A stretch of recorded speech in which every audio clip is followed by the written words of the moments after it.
NPM 254111052. In this video, I will be discussing focus group discussion or FGD, which is an important method in business communication and qualitative research. FGD is widely used to collect opinions, insight, and feedback from a group of participants regarding a specific topic. In this video, I will explain the definition of FGD, its characteristic, function, preparation, implementation, closing process, as well as its strength and weakness, along with simple example. So, make sure you watch until the end.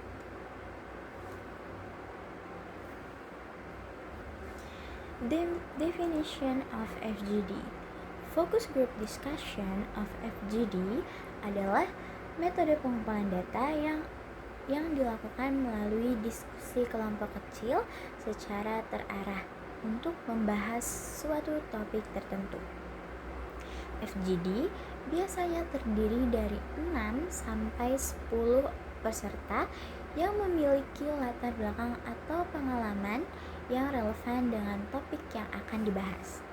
Diskusi ini dipandu oleh seorang moderator yang bertugas menjaga agar pembahasan tetap fokus dan berjalan dengan baik. Yang membedakan FGD dengan metode lain adalah adanya interaksi antar peserta. Di sini, peserta tidak hanya menjawab pertanyaan-pertanyaan saja, tetapi juga bisa saling menanggapi, menyetujui, atau bahkan berbeda pendapat. Hal ini yang membuat FGD menghasilkan informasi yang lebih mendalam dibandingkan metode wawancara biasa. Contohnya, sebuah perusahaan ingin mengetahui pendapatan konsumen tentang produk baru, maka mereka mengundang beberapa orang untuk berdiskusi dalam FGD. Lanjut, yang kedua itu ada karakteristik FGD.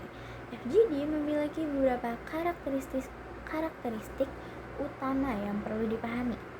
Yang pertama, kelompok kecil.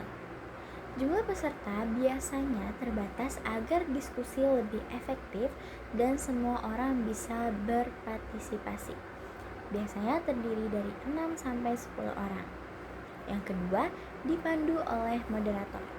Moderator berperan sangat penting dalam mengatur jalannya diskusi, dan moderator tidak boleh memihak terhadap salah satu pihak saja. Lalu yang ketiga ada diskusi interaktif. Peserta bisa saling berdiskusi, bukan hanya menjawab pertanyaan satu arah. Lalu yang keempat ada topik terarah. Topik sudah ditentukan sebelumnya agar pembahasan tidak melebar kemana-mana. Lalu yang kelima ada suasana santai namun terarah. FGD biasanya dibuat senyaman mungkin agar peserta bebas menyampaikan pendapat. Karakteristik ini membuat FGD menjadi metode yang unik karena menggabungkan struktur dan fleksibilitas. Lalu selanjutnya yaitu ada kegunaan FGD. FGD memiliki banyak kegunaan yang sangat penting terutama dalam dunia bisnis, penelitian, dan pengambilan keputusan. Yang pertama yaitu ada menggali opini dan persepsi secara mendalam.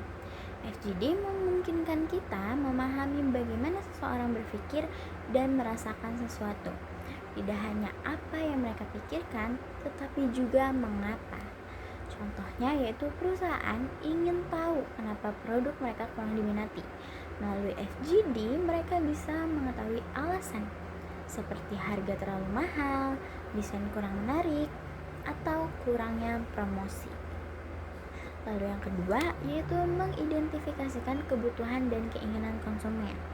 FGD membantu bisnis memahami apa yang sebenarnya dibutuhkan pelanggan. Dalam contoh, peserta mungkin mengatakan bahwa mereka lebih suka produk yang praktis dan mudah digunakan. Ini bisa menjadi dasar inovasi produk.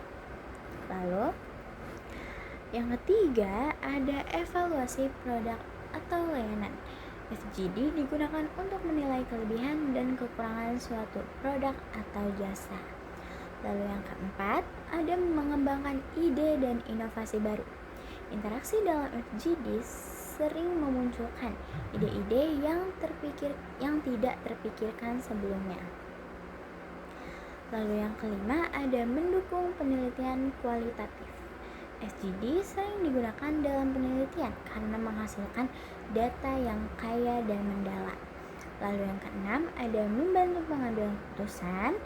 Hasil FGD bisa dijadikan dasar dalam menentukan strategi bisnis atau kebijakan.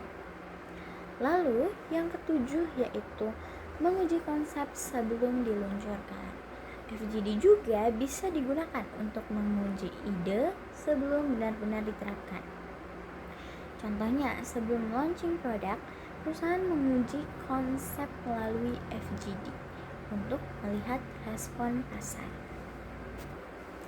Selanjutnya yaitu ada persiapan FGD. Persiapan FGD ini tidak boleh dilakukan secara sembarangan karena sangat menentukan kualitas hasil diskusi. Yang pertama, menunjukkan tujuan yang spesifik dan terukur. Tujuan harus jelas agar diskusi tidak melebar. Misalnya, mengetahui keputusan pelanggan terhadap layanan X. Lalu, yang kedua, menyusun panduan diskusi atau discussion guide. Pertanyaan harus terbuka, tidak mengarah, dan mudah dipahami. Lalu, yang ketiga, ada menentukan kriteria dan jumlah peserta. Peserta itu harus relevan dengan topik yang ada. Lalu yang keempat, yaitu menentukan moderator yang kompeten. Moderator itu harus netral, tidak memihak, dan mampu mengelola diskusi. Yang kelima, ada menyiapkan notulen atau pencatat data agar hasil diskusi tidak hilang dan bisa dianalisis. Yang keenam, ada menyiapkan platform dan teknis online karena FGD dilakukan online. Yang ketujuh, menentukan waktu dan durasinya. Idealnya di 60-90 menit agar tidak terlalu lama atau terlalu singkat. Lalu yang terakhir ada menyiapkan ice breaking dan suasana yang nyaman agar peserta tidak kaku dan lebih terbuka dalam berdiskusi. Selanjutnya yaitu pelaksanaan FGD terdiri dari beberapa tahap penting. Yang pertama, pembukaan, moderator memperkenalkan diri dan menjelaskan tujuan. Yang kedua, ada ice breaking. Lalu yang ketiga, ada diskusi inti. Lalu yang keempat, ada teknik moderasi yang baik.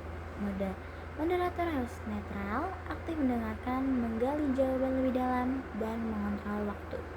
Lalu yang kelima ada mengatasi tantangan. Misalnya, peserta diam, moderator harus memancing. Dan peserta yang dominan, moderator harus membatasinya dengan sopan. Selanjutnya yaitu ada dokumentasi. Diskusi direkam atau dicatat untuk analisis. Tips yang paling penting, moderator jangan terlalu banyak bicara tapi lebih banyak mendengarkan. Penutupan FGD pada tahap ini, moderator menyimpulkan poin-poin penting, menanyakan tambahan pendapat, mengucapkan terima kasih, dan menutup diskusi secara resmi. Penutupan yang baik akan meninggalkan kesan profesional. Lalu selanjutnya kita akan beralih ke kekuatan dan kelemahan dari FGD. Pertama, kita akan membahas kekuatannya terlebih dahulu. FGD memiliki banyak kelebihan, antara lain data yang dihasilkan mendalam, interaksi menghasilkan ide baru, lebih fleksibel dibanding survei, bisa memahami alasan dibalik pendapat. FGD sangat kuat untuk memahami mengapa, bukan hanya apa. Lalu kita akan bahas beberapa kelemahannya juga, yaitu ada diskusi bisa didominasi peserta tertentu dan hasilnya subjektif, membutuhkan moderator profesional, tidak bisa mewakili populasi besar dan kendala teknik dalam FGD online. Karena itu, FGD sebaiknya dikombinasikan dengan metode lain. Dari pembahasan ini, kita dapat memahami bahwa FGD adalah metode diskusi kelompok yang sangat efektif untuk menggali informasi secara mendalam dengan persiapan yang matang, pelaksanaan yang baik, serta moderator yang kompeten. FGD dapat menghasilkan insight yang sangat berharga.